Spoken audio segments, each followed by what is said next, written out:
on a un invité en studio, on va parler de sport local parce que pendant le week-end de l'Action de grâce, c'est la classique de volleyball de Rimouski qui va avoir lieu. Pour en discuter, mais on accueille Bruno Desjardins qui sera l'un des grands Manitou de cet événement-là. Bonjour, M. Desjardins. Merci, bonjour François. Oui, bonjour Bruno. Alors, on a tout de suite bien connecté. Quand Bruno est rentré, il dit, oui, je connais Pierre. J'ai dit, il est habitué d'un média. Et là, j'ai dit, ben on va le placer.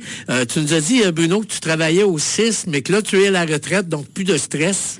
Non, j'ai eu plus de stress, effectivement. J'en ai eu pendant plusieurs années. Mais en fait, c'était pas tant du grand stress parce que j'ai eu une bonne job, j'avais des bons patrons. Mais là, aujourd'hui, mon stress est ailleurs. Je mets beaucoup d'énergie dans le volleyball. Et c'est ça, j'étais analyste en informatique au 6 du Bas-Saint-Laurent. On voulait saluer tes anciens collègues en passant. Moi aussi, je les salue en passant. Donc, pour cette classique de volleyball 2024 qui va avoir lieu, c'est quoi les dates exactes? Je sais que c'est pendant le week-end de l'Action de grâce, mais les dates exactes, c'est la fin de semaine de l'Action de grâce, c'est les 12 et 13 octobre. OK, donc c'est dans une dizaine de jours. Exactement. Oui, exactement. Et je sais que vous nous aviez contacté, vous avez contacté le service de nouvelles des sports du FM 93 parce que vous étiez à la recherche, vous cherchez des commanditaires, des gens pour évidemment être... donner un coup de pouce.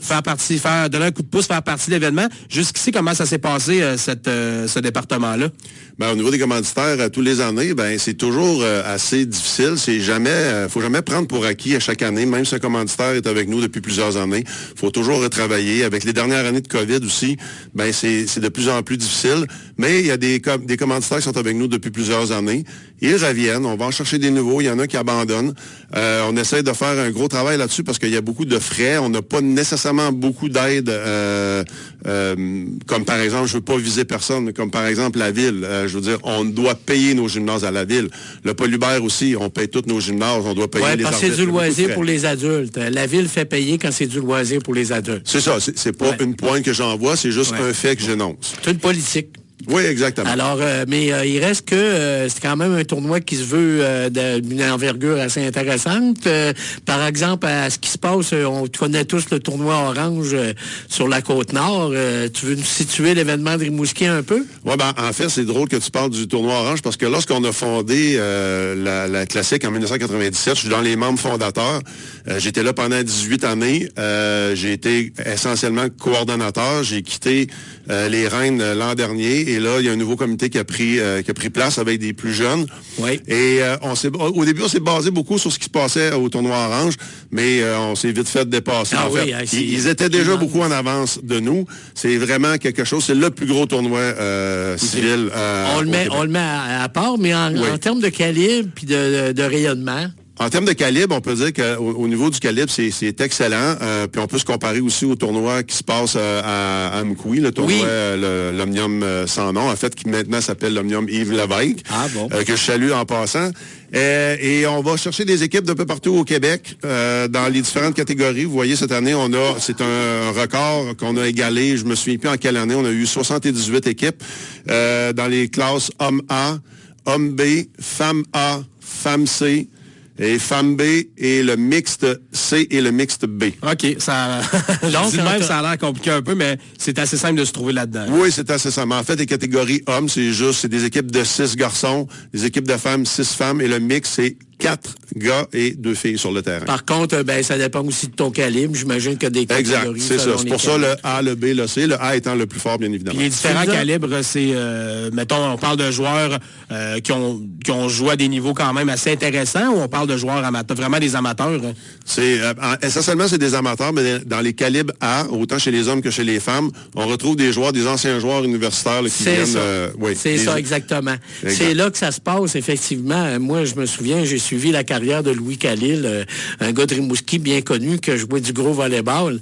Et c'est intéressant de voir ça comme ça. Tu nous as mentionné le lieu de la compétition? En fait, les lieux de compétition, le lieu essentiel où se déroulent les compétitions, c'est au Polybert. Oui. On a aussi le Cégep, bien évidemment pas au PEPS parce que c'est en rénovation, à Lucar, à l'édifice Claire-Leroux-Dubé, au Langevin, au Saint-Jean, et à l'école Élisabeth-Turgeon. Oh, presque toutes les institutions sont mises à profit. Oui, effectivement, parce que pour un tournoi de cette envergure-là, parce que tout le monde joue le samedi, c'est 4 matchs, ils se classent automatiquement le dimanche pour rejouer.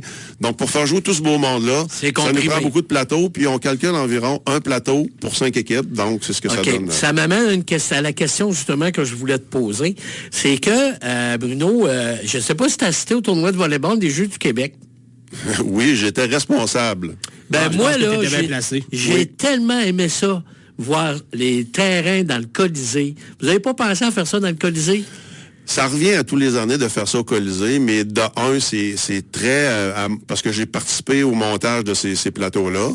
C'est assez long à faire, ça prend des bras, mais surtout qu'au moment où on le fait, dans l'année, le hockey, vous savez qu'ici à Rimouski, le hockey est très fort. Hein? Puis de prendre le Colisée ou le complexe, je pense que c'est un petit peu impensable. Donc, on passe un petit peu à côté. On a déjà pensé des fois prendre les tennis de Rimouski. Il y a des idées comme ça, mais comme on dit, c'est des idées d'envergure, ça prend du monde, la logistique. On voulait garder ça assez simple. Oui, parce que François, t'avais pas vu les terrains au Colisée, toi, hein? Non, mais il était pendant les Jeux du Québec, les terrains de volleyball étaient à l'intérieur du Colisée. À l'intérieur du Colisée, extraordinaire. Il y avait plein de monde, il y avait de l'ambiance, madame. C'était ou la patinoire, là. Oh, oui, il y avait comme quoi, 4 ou 6 terrains à côté de l'autre? Il y avait 3 terrains. 3 terrains à côté de l'autre. Oui, parce que le terrain de volleyball... Sur une patinoire, normalement, tu peux en mettre 4, mais là, parce qu'il y avait les estrades pour les cérémonies, on n'en a mis que 3.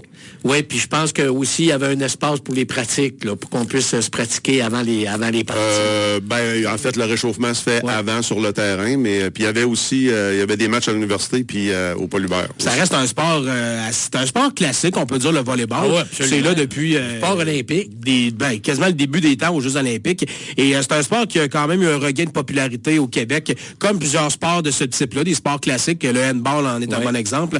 Le volleyball aussi. Est-ce que tu es capable de nous expliquer pourquoi le volleyball est redevenu si populaire soudainement? Écoute, on se l'explique difficilement, mais effectivement, depuis les dernières années, parce que moi, je suis impliqué comme... je suis au sport-études au Paul Hubert et je suis impliqué comme coach. Ça fait déjà 18 ans que je coach. Et l'année passée, il y a eu une augmentation de je ne sais pas combien de pourcents des équipes scolaires. On était au-dessus de 100 équipes. Cette année, ça devrait augmenter. Les autres régions, c'est pareil. On ne s'explique pas pourquoi. Cette année, au Paul Hubert, il y a un nombre faramineux d'équipes. Donc, je pense que le pari est tenu pour nos écoles de faire bouger nos jeunes. Bravo. J'ai la réponse, moi, c'est que c'est un sport d'équipe puis on s'amuse beaucoup. Exactement. Alors, c'est aussi simple que ça, je pense. Oui, exactement. C'est le plus beau sport du monde. Hey, on disait qu'on avait besoin d'aide. Qu'est-ce qu'on donne comme numéro de téléphone, comme page Facebook ou comme courriel pour vous suivre? En fait, on vous demande d'aller sur notre page Facebook, la classique de volleyball de Rimouski. Vous allez trouver ça facilement. Et là-dessus, vous avez toutes les infos. Pour les bénévoles, on a déjà nos marqueurs. On vous invite aussi à venir voir ça en grand nombre. Ça débute samedi. Les matchs débutent à 8 h. Le dimanche, les éliminatoires débutent aussi à 8 h dans les différents sites qu'on a nommés tout à l'heure. Parfait. Et c'est la fin de semaine de l'Action de grâce. En plus, semaine de l'Action de grâce. Il me reste encore un petit peu de temps. Écoute, 10 secondes. 10 secondes. Les commanditaires principaux, TR3E, Tim Hortons, Boulevard Chevrolet, Groupe Hôtel C et la clinique de physiothérapie Mouvement Plus. Merci beaucoup, on M. Desjardins. Merci beaucoup, eux aussi, d'ailleurs. C'est un excellent tournoi. C'est comme ça qu'on ferme l'émission du retour à la maison, retour de l'Est. Et là, j'ai 15 secondes pour vous dire que j'ai une paire de billets à faire tirer à l'instant pour le spectacle de Réal Belland demain du côté de la salle paroissiale de Saint-Angèle de Mérissé. C'est à 20h. Et en mon nom, François Dumas, celui de Pierre Michaud, on vous souhaite de passer une excellente fin de soirée. On se dit à demain. Bye-bye. Le réseau Cogeco arrive. Le FM 93 Rimouski est là pour vous. Que vous ayez besoin de personnel ou simplement de parler de vos prochaines promotions, vous êtes à la bonne place. Acheter de la publicité dans une radio parlée, ça fonctionne. Demandez à nos clients. Lorsque vous souscrivez à un plan publicitaire au FM 93 Rimouski, vous avez accès à bien plus qu'une simple publicité. Chez nous, le client est plus